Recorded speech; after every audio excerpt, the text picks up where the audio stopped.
with Don, well, with most of the characters, but most prominently with Don is he's sort of disconnected from himself and his emotions for many reasons. But I wonder if one is because of his profession, where even emotion is commodified to some extent, right? Where like if he feels something in response to something, the gears start moving in his head, and he starts to, how can I use this feeling to sell soap or cigarettes or something to other people? And when you sort of disconnect from your own emotions in that way and constantly try to figure out what is it about this emotion that I'm feeling that can be used to sell merchandise to other people, if that in itself may be sort of undercutting his ability to feel anything. Isn't that one of his first pieces of solid advice to Peggy? Which he goes, sex sells. And he goes, says who? You are the product. You feeling something. That's what sells. Yes. Yeah. And that was an interesting scene for me because I initially watched Mad Men back when it was still on the air, actually. I think I watched the first season in 2008, I want to say. I think it aired right after. So I was already watching Breaking Bad, the first season of Breaking Bad, which I think aired a year later. And then before you were in the military? It was while I was in. It was my first year in the military. First year in the military. Yeah. And I caught an episode, and there was something interesting about it. So I kept going with it. And so I watched it more or less during the period when it was on the air. And then I did a rewatch, during the lockdowns of 2020/2021. And so doing this deep dive into it as a sort of a more mature person, someone who maybe understood a little bit more about not only sort of the world, but also by that point I was in the midst of my PhD, so I understood a little bit of something about psychology. And in the Mad Men series, when Don says that famous line about, it's not sex that sells, it's you feeling something. I had just read this study about how sexual content does not predict, or it actually negatively predicts box office sales in movies. So essentially, the more sexual content that is in a movie, the fewer tickets those movies tend to sell. But actually, sexual content predicts the likelihood of winning an Oscar. So sexual content doesn't really appeal to the masses, it seems, but it does appeal to critics and tastemakers. But Don had his finger on the pulse. He understood this, right? Like I'm not sure if Matthew Weiner or whoever wrote that episode understood that sex actually doesn't sell. But that is borne out by the empirical research. Don was correct there. That's one thing. I mean, the person we so often mention in these discussions, Jordan Peterson, points out that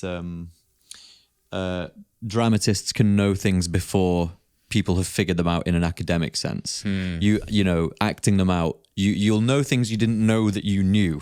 Right. Acting them out is confusing, but that's kind of what's so fascinating about Mad Men, because many things about this show I think don't point towards huge success, critical and commercial.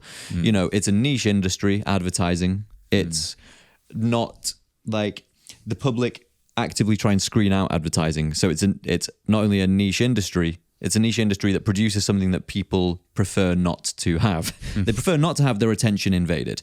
For a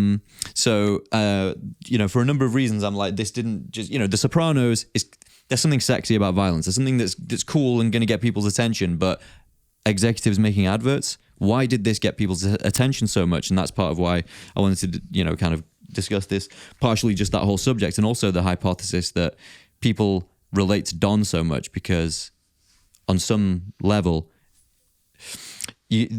for people watching, you kind of have to know the full backstory, the full backstory of Mad Men, which is explained in season 1. And, I suppose we'll put a spoiler alert on the episode because a big part, you've seen it, haven't you, Patrick? Of course I have. Patrick's behind the camera. I'm just making sure I'm not spoiling it for him. Don Draper is, his false identity, and he really is, farm-raised, uneducated Dick Whitman.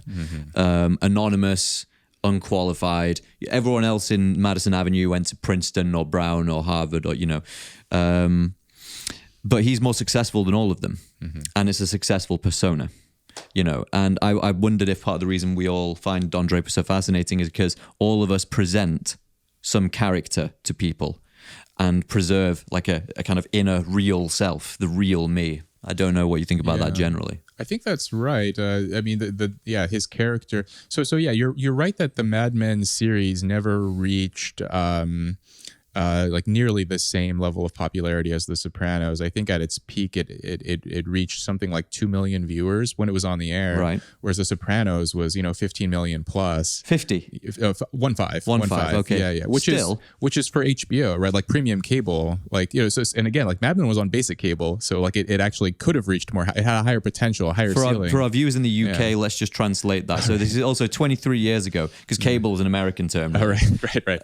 Well, yeah. I mean, yeah. So you could access Mad Men without paying for the channel. Yes, exactly. You had to pay for HBO. Yes, you had to pay extra, and yet The Sopranos still reached more audience members. But Mad Men appealed to a certain subsect of the population, people who made more than $100,000 a year, people who had college degrees, and it was a sort of a darling among the critics, and and so I think there is this feeling among a lot of people, even regardless of whether they have the educational pedigree or come from this kind of family, or that there is this sort of imposter syndrome, I think, that a lot of people feel. And Don, it was sort of exaggerated for dramatic effect, but yeah, Don came from the sticks and he grew up poor and he reinvented himself, which is, I mean, that in itself is a sort of a classic American story.